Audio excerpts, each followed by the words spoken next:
Assalamualaikum warahmatullahi wabarakatuh. Anak-anakku kelas 11 agama yang saya cintai dan saya banggakan, marilah kita awali pembelajaran ini dengan membaca basmalah bersama. Semoga nanti bacaan basmalah ini menjadikan barokah dan rahmat Allah selalu mengiringi langkah kalian, dan kalian dibukakan hati dan pikiran kalian, sehingga ilmu yang Bapak Ibu berikan nanti akan menjadi ilmu yang bermanfaat. Bismillahirrahmanirrahim. Selanjutnya pada kesempatan kali ini saya ingin menyampaikan materinya adalah tentang konsep sufistik, tentang adab bergaul terhadap orang tua.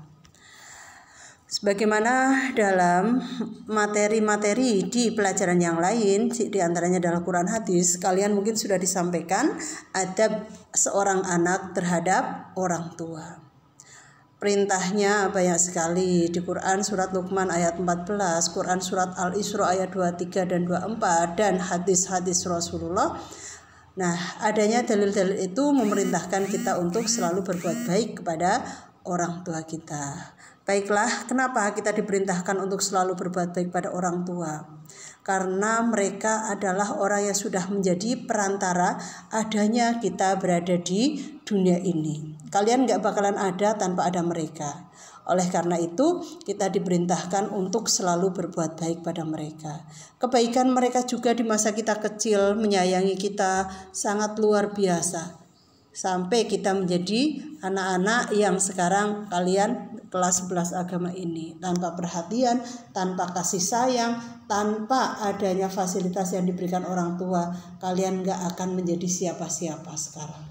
Baiklah, sekarang kita lihat bagaimana adabnya seorang anak terhadap orang tua sebagaimana yang diajarkan oleh para sufi. Yang pertama, seorang anak harus selalu mendengarkan kata-kata orang tuanya. Setiap kalian diajak ngobrol sama orang tua, diajak ngomong baik serius maupun tidak serius, harus didengarkan dulu sampai mereka selesai. Kalau kalian mau menyanggah, mau melakukan interupsi, maka kalian harus meminta izin terlebih dahulu. Nyun sewu Bu, kulo saged jelasaken. Nyun sewu Pak, kalau berkenan saya akan menjelaskan yang sebenarnya. Kalau mereka mengizinkan, baru kita ngomong. Itu yang pertama. Yang kedua, kita menghormati orang tua. Ketika posisi orang tua kok berdiri, ya kita berdiri. Jangan orang tua berdiri kita mendengarkan dengan duduk. Itu tidak menghormati mereka. Atau sebaliknya, ketika orang tua duduk ya kita menghormati dengan cara duduk. Kecuali tidak ada tempat duduk lagi, kita berdiri di dekat mereka. Yang ketiga, kita mematuhi setiap perintah mereka, perintah yang baik. Tidak ada kata membantah, tidak ada kata emoh, tidak ada kata engkondisit, sedela maning, gak ada. Setiap orang tua memerintahkan kita, membutuhkan kita untuk melakukan perbuatan yang baik. Jawaban kita hanya satu, siap, oke, enggih. Gak ada kata engkodisit, 5 menit maning, mager, dan lain-lain. Yang keempat, kita diperintahkan untuk selalu memenuhi panggilan mereka. Ketika orang tua kita memanggil kita, jangan kita menulikan telinga kita dengan menutup headset biar dikira tidak dengar.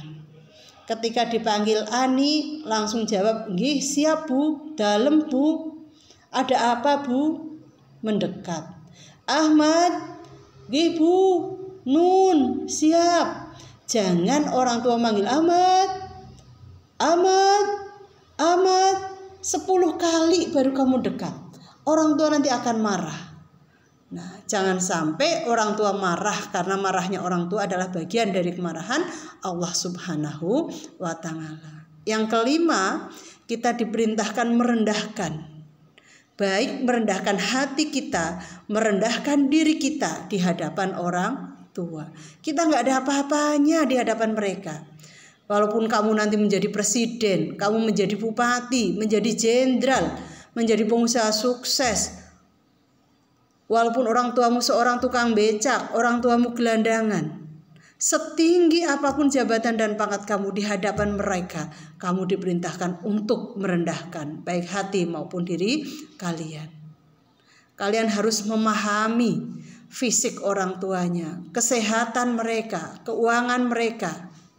Jangan memaksakan kehendaknya.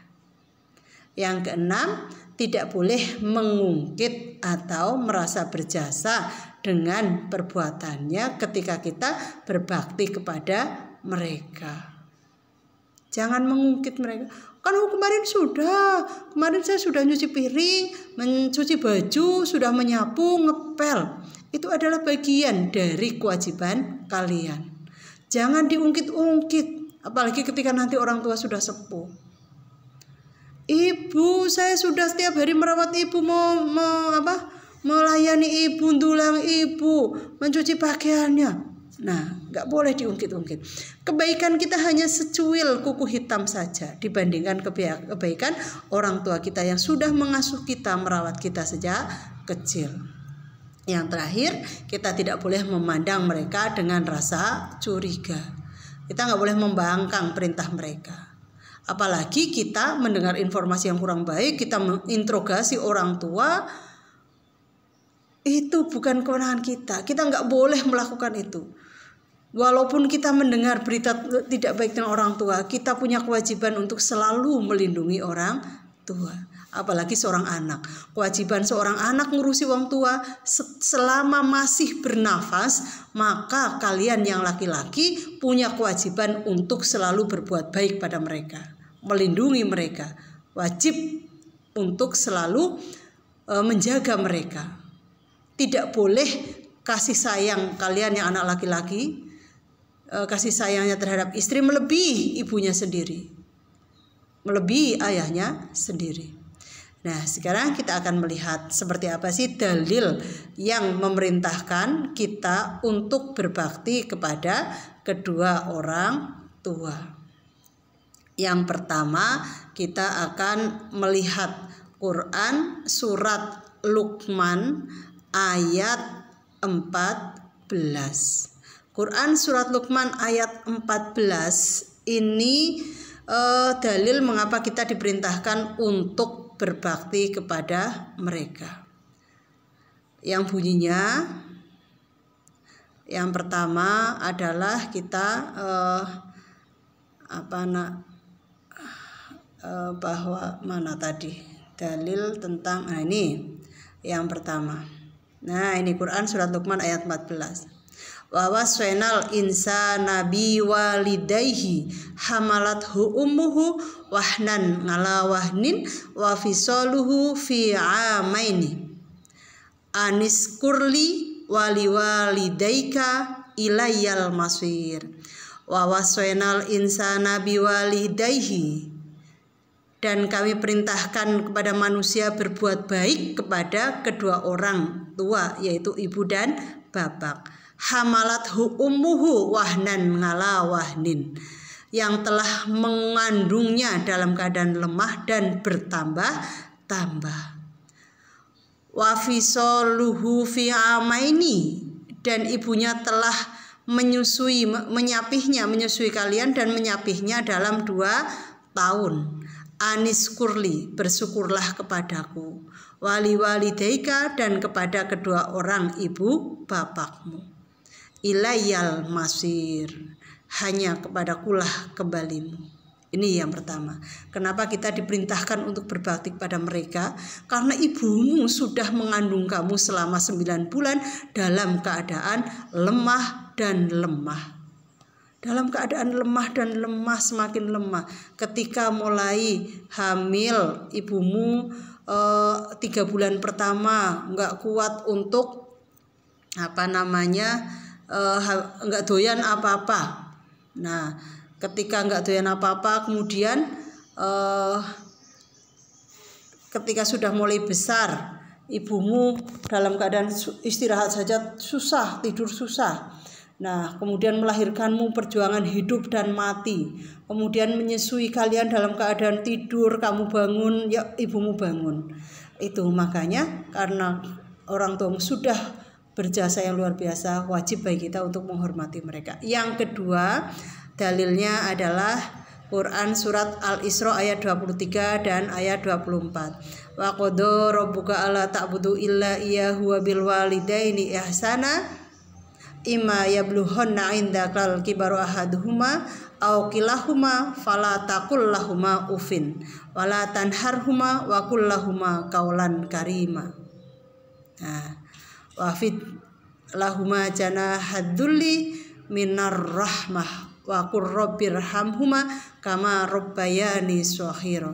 Ayat 23 dan 24 ini memerintahkan kita untuk selalu berbuat baik kepada orang tua. Kita diperintahkan untuk menyayangi mereka, mengatakan sesuatu yang baik-baik kepada mereka. Jangan sampai menyinggung mereka, jangan sampai menyakiti hati mereka, mengatakan saja, apalagi nggak boleh, apalagi membentaknya. Kemudian ketika orang tua sudah mulai udzur, mulai sakit-sakitan, kita diperintahkan merawatnya sebagaimana mereka merawat kita waktu kita kecil, dan kita selalu diperintahkan untuk mendoakan mereka.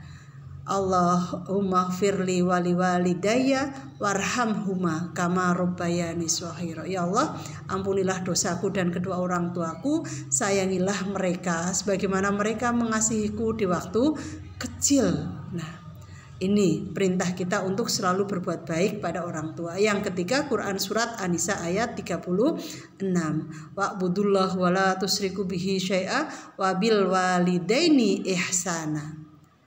Dan sembahlah Allah, janganlah menyekutukannya, dan berbuat baiklah kepada kedua orang tua. Wabil walidaini ihsana, berbuat baiklah kepada orang tua. Ini perintahnya, sembahlah aku, janganlah menyekutukanku, kayak gitu kan, dan berbuat baiklah kepada orang tua. Jadi kedudukan orang tua itu sangat tinggi. Kemudian ada lagi Quran surat Al-Ankabut ayat 8. Nah, ini sama tadi, wa waswainal insana biwalidayhi husnan, gitu kan. Nah, kita diperintahkan untuk kita wajib pada manusia agar berbuat kebaikan kepada kedua orang tuanya. Terus kemudian hadis riwayat Bukhari dan Muslim. Nah, di sini disebutkan inna minas syajarati syajarah mathaluha kamathalil muslimin fa aradtu an aqwalu hiyan nahlah fa idza ana asharul qaum faskat faqolan Nabi sallallahu alaihi wasallam hiyan nahlah. Nah, ini juga kita diperintahkan untuk selalu berbuat baik pada mereka. Kemudian ini ada lagi, sa'altu Rasulullah sallallahu alaihi wasallam ayul amalu afdal. Rasulullah berkata, qala as-salatu ala waqtiha. Kemudian qala qultu tsumma ay. Qala birrul walidain. Qala qultu tsumma ay. Qala al jihadu fisabilillah. Di sini Rasulullah menyampaikan, amal apa yang paling utama ya Rasul? Rasul menyampaikan, pertama adalah sholat. Lalu apalagi ya Rasul? Birrul walidain, berbuat baik pada kedua orang tua. Lalu apalagi ya Rasul? Jihad fisabilillah. Jadi berbuat baik pada orang tua memiliki kedudukan yang lebih tinggi dibandingkan kita jihad fisabilillah. Demikian yang bisa saya sampaikan anak-anakku. Mudah-mudahan ini bermanfaat buat kalian. Kita akhiri, wallahul muwaffiq ila aqwamit thoriq. Assalamualaikum warahmatullahi wabarakatuh.